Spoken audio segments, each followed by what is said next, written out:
I think we're ready to go. So Carol, Brandon, jump in. If you have anything, I don't know if Kobili's going to be joining us today or not, or if he's on or what. So welcome to week 5. I cannot believe how fast the class and the summer is going. I hope that it's not progressing too fast for y'all. Just seems like this class started like last week to me. So again, my apologies for last week. There's my sad face. I did my recording from, it's a long story, but it turns out that the current version of the screen recording software that I'm using has a bug where it won't record all of the audio. It recorded the little Yoda clip just fine, but it didn't get any of the conversation through WebEx, which is kind of the important part. My old version had a bug where if I go full screen with the presentation, the recording crashes. And so let's just deal with not going full screen, and hopefully we will have audio for this week. So sorry for last week. I thought I had everything right, but I'll take the blame for it. So the topic this week is building a collaborative culture in schools. It's really important to what we're trying to get done. This is the quote that opens up the chapter in the textbook. The nature of relationships among the adults within a school has a greater influence on the character and quality of that school and on student accomplishment than anything else. And what that says to me is it's all about the culture of the school. I've got about 90 different schools that I work with, and when you walk into some, you can tell that there is, an amazing culture in the school, and everyone's in it together. And then when you walk into some schools, it's like, you can't wait to get out of there. And it really does come right down to the relationships among the adults and the students, and how everyone treats and feels about each other. So what do you think? I'll give you a minute or two to reflect on this. What are some elements of a collaborative culture in your school? As this is a leadership course, what do school leaders need to do, or what are your leaders doing to enable that culture of collaboration and in your school? So give it a second to think about it. If you want to jump in, unmute yourself and share your thoughts.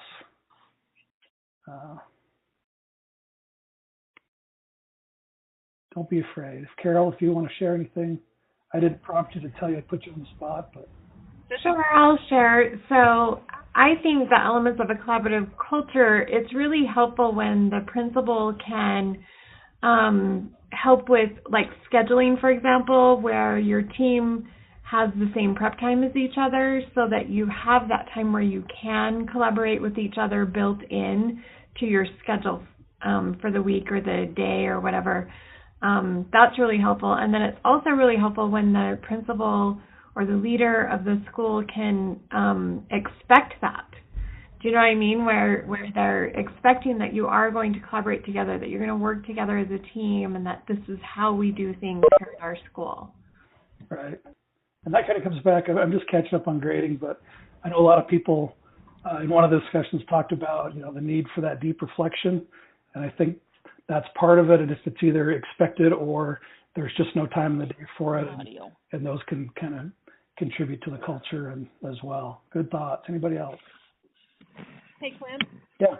I'm thinking that our principal has PLCs for us, and we do them weekly with our grade level, and I think that is an element of collaboration.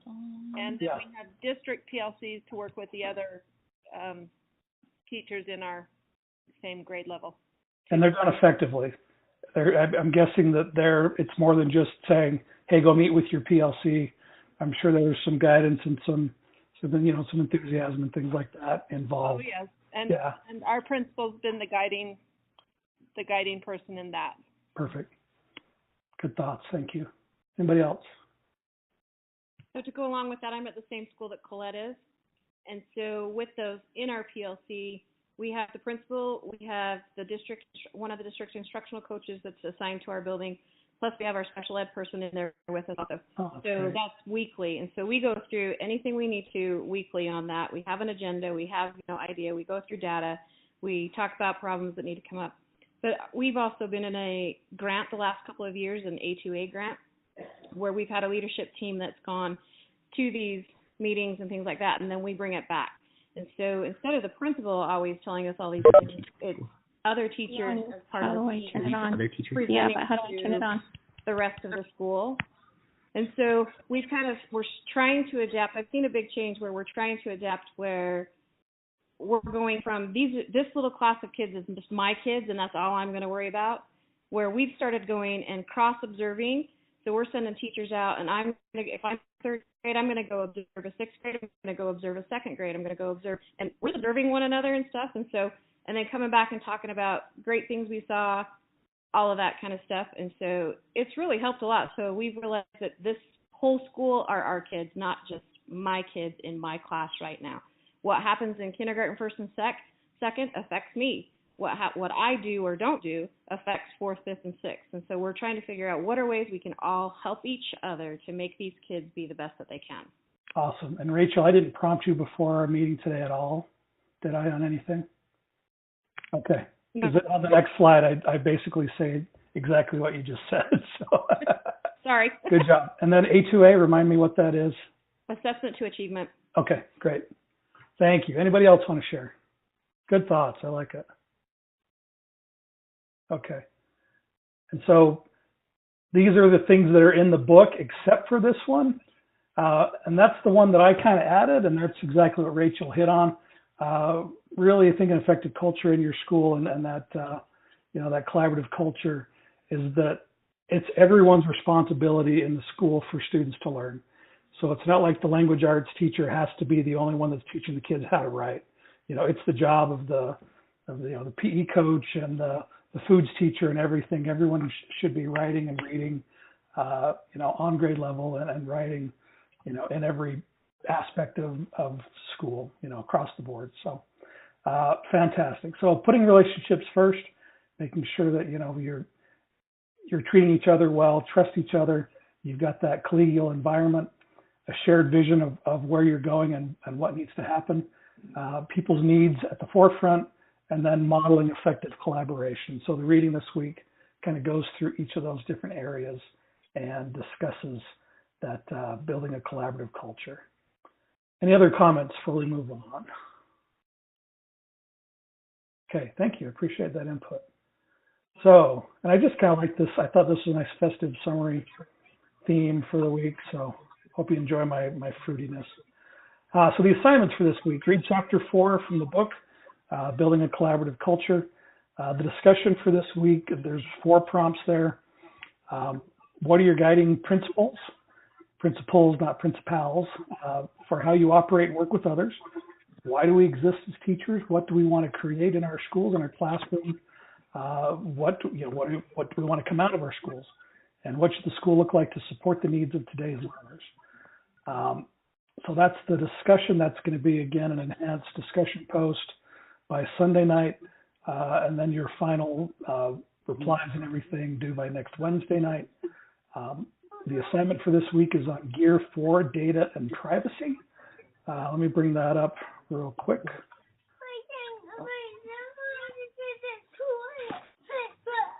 Okay, and so the elements of that gear, I've got it on the next slide, but basically, are we using data effectively? Are we, not just collecting data, but are we actually taking a look at it? The Gear 4 self-assessment is linked there. It also linked from the week's discussion. I really find those self-assessments very helpful in figuring out, where we're at, where we're going, what I want to say for the week in these discussions. And so again, those Gear 4, Data and Privacy, data and data systems. Are you using, siloed things, or do you have a way to share and collaborate and look at data, district-wide, statewide? I think as Utah as a whole, and especially in my region, I think we're doing really well with data and have been doing so for a long time. Your policies, procedures, and practices. We may be collecting data, but how are we safeguarding that data? That might not be the best, that kind of comes down to, personal computer security and password management maybe sometimes. So take a look at how you're doing with those things. Are you using data to inform your decision making? And are you just doing it at a classroom level, and a grade level, at a school level? How's that going? And then do you have data literate education professionals? Some items in there. And again, you don't need to hit every one of those. Pick one or two or three that one that you're doing really well on and one that you're really struggling with, and then put that in again. No more than 2 pages, double spaced. Paper, you don't need to copy and paste the prompts in there this week. Just say, element 1, element 2, we're doing well with this one, we're not doing well with this one. Questions on the weekly assignments? Okay. And if you do, you'll have another chance to ask questions here in a bit. Okay, so let's talk about due dates. As far as I could tell, there were none set. I had a reminder. I sent some in my version of the course for weeks 1 through 6, and then I had a little task to remind myself to go and fill those out for the rest of the course. And it looked like, since we're working with what's called a blueprint version of the course, and we're teaching in 3 separate versions of that blueprint, I think the due dates got overwritten, and so it looked to me like there were no due dates anywhere. So I've gone in and fixed those. And as well, it didn't look like we got the modules locked or unlocked, so there were people racing ahead, which is fine, but no one was more than 2 or 3 weeks ahead. So I've just this afternoon gone into the blueprint course and synced this down to everything else, the due dates that are coming up. So basically weeks 1 through 4, I set to be due last night. And then the rest of them are about as planned. I modified week 8 there.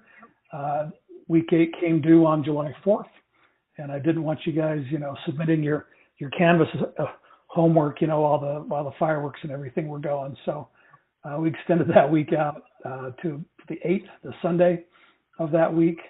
But then everything else is pretty much the same. And then on the modules, you've got access to weeks 1 through 7 now. Week 8 will open up next Thursday, and so on. And then I decided, just week 11 and 12, since those are kind of bigger projects, I just opened those up on July 5th, and everything again is going to be due on the 1st of August. So I'm sad to say it's going to hit us like a freight train. It's going to be here before you know it, but please take some time to slow down, smell the roses, go sit in a park or underneath a tree and just, soak it in and enjoy hopefully the time off that you have. Any other questions, comments, concerns, observations? So, Quinn, I had one. Yes. So I emailed Brandon about this, but I didn't get a response. So my understanding on the first week was that you were going to let us have 3 weeks ahead in the modules. Yep. Well, 3 weeks available is what I understood. So we've got this week, and then you've got the next 2 weeks ahead. So today you've got access to the next 3 weeks. Right now there's weeks 5, 6, and 7 should be open. Yeah, that's right. Yep. But not week 8. Right. And then week 8 will open up next Thursday. Okay. Yep. All right. I guess I was confused about that. So, yeah, I originally thought we just had like 2 weeks available at a time. Current week and the week after that. But we've got the current week and 2 additional weeks in the future open. Okay. All right. All right. Thank you. Anybody else? Yeah, on that same line. Uh-huh. There's been mention of a big project coming up. I think it was week 10 or 11. So 11 is, let's jump into the course here. So week 11 is going to be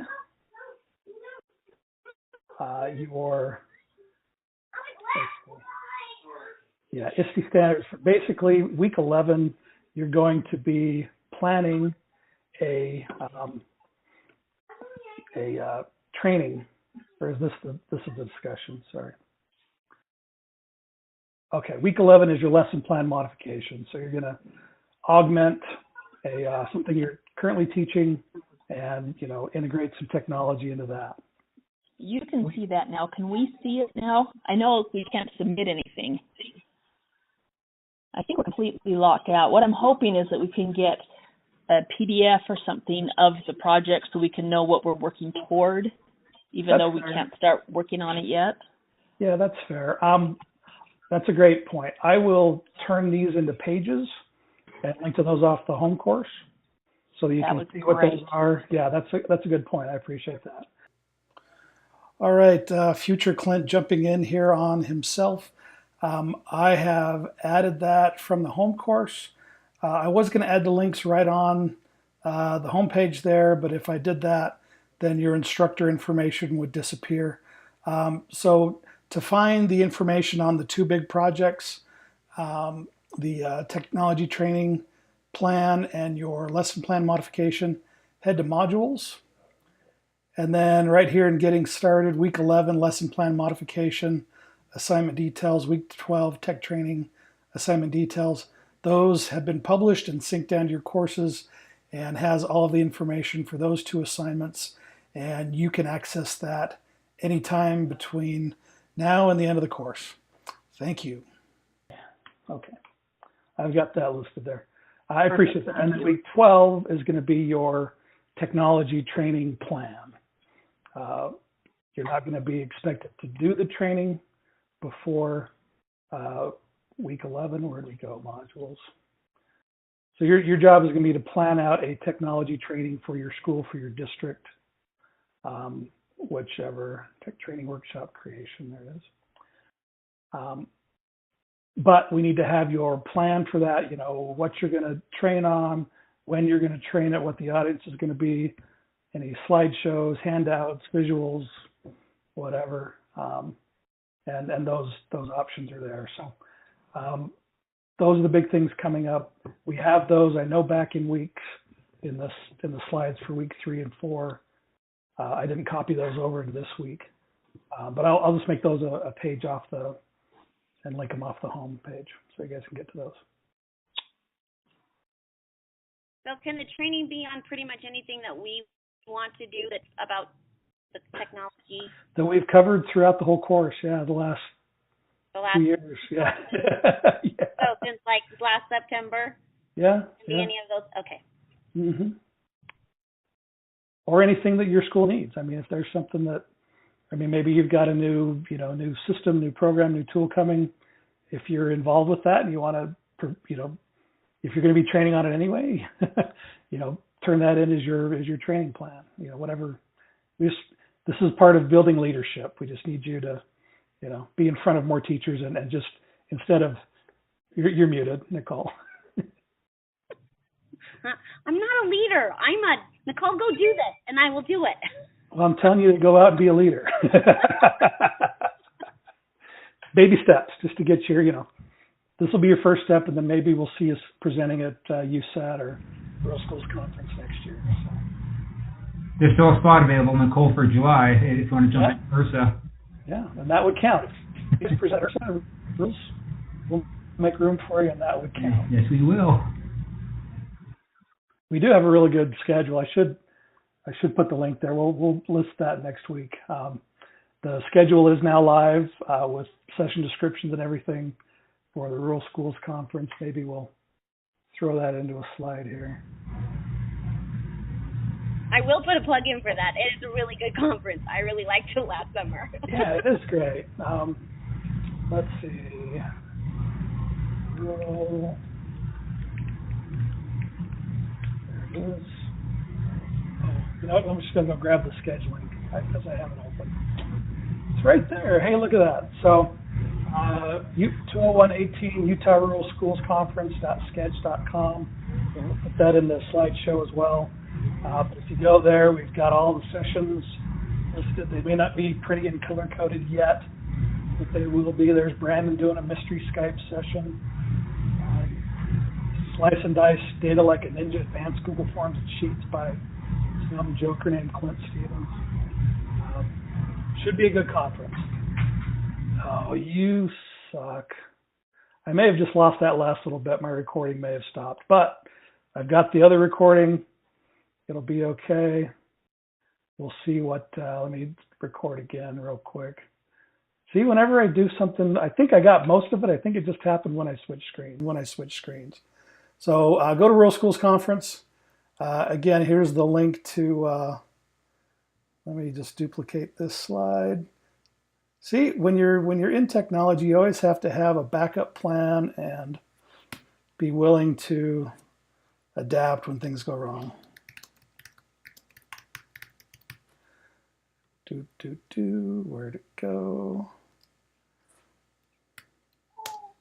There you go. So that link will be there. Feel free to go in and check it out. Let us know if you are able to go. We'd love to, or if you come, make sure you run into Brandon or I, and we'll see you there, and hopefully you enjoy it. Present your project. Let us know. We'll fit you in schedule. That's right. But yeah, as part of the endorsement, you do have to go to a conference, and so this is just one of a few that would work well for it. So, any other questions? Brandon, anything? Nicole or Carol? Sorry, anything to add? We're good. Did that deadbeat Covili ever join in? I don't think so. I don't see any. Well, to you guys out there of students of his, I apologize for him not being around. No, I'm kidding. We love Jared. I'm sure he's busy doing great things. Okay, again, we are your instructors. Feel free to reach out to us at any time in your respective section.